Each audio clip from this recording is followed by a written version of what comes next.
No puede haber gobierno rico con pueblo pobre. Con este argumento, el presidente de México, Andrés Manuel López Obrador, defiende la necesidad de reformar el sistema de pensiones del país en año electoral. En poco más de 2 semanas, AMLO presentará una propuesta al Congreso para que comience el trámite legislativo de esa posible reforma. Lo que se conoce hasta ahora es poco, pero grosso modo, el mandatario ha dicho que quiere que los trabajadores puedan retirarse cobrando el 100% de su último salario. El anuncio ha provocado sorpresa e incertidumbre. ¿Quién va a pagar el incremento del gasto de pensiones que generaría la propuesta en caso de lograr ser aprobada? López Obrador, cuando esbozó sus intenciones, se comprometió a que sea el gobierno el que asuma una parte considerable, dijo, del desequilibrio que hoy hay en el sistema. A pesar de que la iniciativa quiere corregir, según el mandatario, la legislación vigente desde 1997 y de su voluntad de que los cambios sean graduales y acordados con empresarios y organizaciones obreras, lo cierto es que ni las finanzas mexicanas parecen preparadas para asumir ese cambio, ni el sector privado está a favor de esa medida. Es, como la han descrito ya algunos analistas, una reforma populista con mucho de titular y poco recorrido. Manuel Díaz es analista político y consultor internacional. Es columnista en diversos medios de comunicación mexicanos y hoy nos acompaña desde la Ciudad de México, la capital. Señor Díaz, gracias por su tiempo. Bienvenido al programa. Buenas noches. Buenas noches, Gustavo. Gusto en saludarlos. Cuando un mandatario en año electoral hace esas propuestas tan grandilocuentes, uno tiene que ponerle como mínimo el interrogante. ¿Cómo la ha recibido usted cuando la conoció? Bueno, de Andrés Manuel López Obrador, lo que esperamos es siempre que trate de hacer cosas pensando en el pueblo, pensando en la gente, aunque desafortunadamente se equivoque la mayoría de las veces al tener poco conocimiento económico de la situación. Nosotros recibimos con gran sorpresa, pero la gente escucha algo que es muy bello. Digo, más interesado en recibir una pensión del 100% cuando me jubile, cuando me retire, soy yo. O sea, cualquier persona quiere recibir el 100%.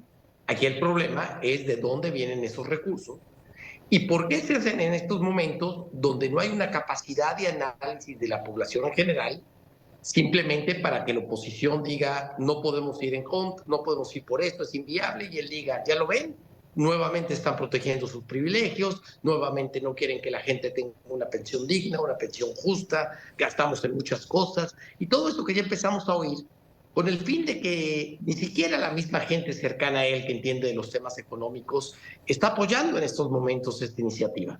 Esa es la situación en la que estamos, una situación electorera con un gran desconocimiento de lo que esto significaría. Hoy aproximadamente, escuchaba el dato esta mañana, el 56% de los trabajadores en México lo hacen en el sector informal. Si López Obrador lograra reducir esa informalidad, ¿sería posible sacar adelante una reforma de pensiones como la que propone? Sí, es una pregunta muy buena, aunque es en retórica, nos pone en el contexto de lo que queremos decir. Hoy en día la mayoría de la población está en el sector informal, lo que significa que es el sector más pobre, el que menos ingresos recibe. Entonces vamos a quitarle recursos a los pobres para dárselos de ingresos más privilegiados. Se calcula que más o menos un trabajador en informalidad recibe $300 al mes, mientras que un trabajador en la formalidad está cerca de los 1,000. Entonces vamos a quitarle salud, vamos a quitarle beneficios, vamos a quitarle transparencia, democracia, justicia y todos esos lados donde se ha propuesto recortar para poder darle al sector más privilegiado que tiene un empleo formal y una posibilidad de retiro. Pues yo creo que el presidente se está equivocando o no tiene los datos correctos, que yo tengo la confianza que se los vayan a dar. Es evidente que cuando hace alguien un tipo de propuestas como estas y no tiene los votos en el Congreso, puede estar jugando a decir esto es lo que yo quiero y luego viene mi negociación para reducir a lo mejor de los máximos que yo querría a lo que me dice la negociación.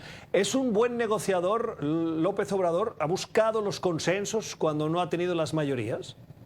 No, es todo lo contrario. Nuestra historia es que ha mandado las iniciativas y le ha ordenado a su bancada, que es por mucho la más grande, y así con sus partidos aliados, que no le muevan ni una coma a ninguna de sus iniciativas. Prácticamente estos 5 años se eliminó el parlamentarismo, se eliminó el debate en el Congreso, se eliminaron los acuerdos, no se ha podido llegar a consensos y la oposición ha tenido que votar en bloque, en mayoría, salvo una iniciativa cuando se ha necesitado, para detener estas reformas constitucionales que requieren 2/3 partes del Congreso, y esa mayoría calificada no la tiene el presidente. No, ha sido imposición, desafortunadamente no ha habido negociación, con una oposición que también ha tomado una actitud de odio, de despreciar todo lo que se promueve, de no tratar de ofrecer alternativas. Entonces, ha sido un periodo muy triste para los mexicanos en el sentido de avanzar en consensos. La respuesta concreta, Gustavo, a tu pregunta es no, no hay negociación. ¿Cómo ha reaccionado la oposición al escuchar la propuesta? Porque López Obrador puede ser populista presentando esa propuesta, como dicen algunos, pero la oposición puede actuar también en esa misma línea diciendo, muy bien, estamos dispuestos a negociar, nos gusta la idea de que todos los trabajadores tengan ese 100% cuando se retiren. Bueno, como tú perfectamente conoces, Gustavo, en ningún lugar del mundo se da el 100%. En los países más avanzados del norte de Europa a lo mejor llegan al 65, al 70. Es verdaderamente una utopía. Puede sonar muy bonita. La oposición no ha reaccionado, para mi gusto, correctamente. Les han faltado 3 elementos que es muy importante. Primero, explicar que esto ya se ha venido trabajando. Teníamos un sistema que se cambió en el 97, donde se empezó el ahorro para el retiro, que tenía algunos problemas. Los empresarios en general aceptamos de muchas maneras en el 2000 hacerle una modificación para que el patrón aporte todavía más y pueda recibir un poquito más al momento de retirarse el trabajador formal. La oposición ha hecho lo que ha venido haciendo. En vez de dar contrapropuesta, en vez de, que es el segundo tema, se ha dedicado a hacer lo tercero, que me parece nefasto: criticar, minimizar, atacar, ofender. Y esto, en vez de ganar votos o simpatizantes hacia la oposición o ganar un entendimiento y un consenso entre la gente, lo que hace es contribuir a esta polarización. Entonces es el todo o es el nada, y eso el único que pierde es México y los mexicanos. Cuando se hacen propuestas de reforma de pensiones, una de las cosas que se suele poner sobre la mesa es la importancia de pactar sobre todo con el sector empresarial. ¿Cómo han reaccionado los empresarios? Los empresarios en México, eso hay que reconocérselo al presidente, los tiene de alguna manera entre las obras que se han hecho con mucho endeudamiento, entre las amenazas de la parte fiscal para el que no se alinea, y que por algunas circunstancias alejadas a las políticas económicas del presidente, la economía ha tenido un camino correcto. Ha sido fácil tener por lo menos a las cúpulas muy cercanas, con muchos contratos, con muchos acuerdos, con muchos perdones y condonaciones de impuestos. Se ha reaccionado con mucho recelo en las cúpulas, pero nunca se le dice que no tajantemente. El sector empresarial siempre lo que dice es: esta es nuestra postura y esta es la información, y se han logrado algunos acuerdos con los empresarios, pero no van a ser suficientes esas buenas relaciones en estos momentos, porque esto es un sinsentido. Para empezar, no hay dinero. El presupuesto mexicano de egresos de 9 billones o 9 millardos que tenemos anuales ya está topado, ya está gastado. 23% de ese presupuesto va para pensiones, 21% va para programas sociales, lo demás es gasto corriente, pago de deuda.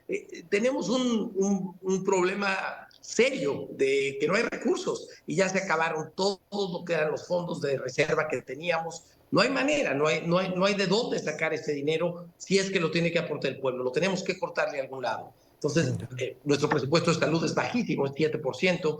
¿Y le vamos a cortar ahí o a qué le vamos a cortar? No le vamos a dar mantenimiento a las obras, no vamos a continuar con algunos subsidios. Es verdaderamente un sinsentido, y yo espero que el presidente lo use electoreramente, pero al final sepa que no va a pasar esta iniciativa, porque en su mismo partido hay voces disidentes, hay voces que dicen esto no es factible. Termino. El presidente López Obrador es uno de los mandatarios con mayor popularidad dentro de su propio país. Creo que está entre los 3 primeros, lo lidera Bukele, AMLO está en segundo o tercero junto con el de República Dominicana. Pero en cualquier caso, goza de altos niveles de popularidad, eso no hay ninguna duda.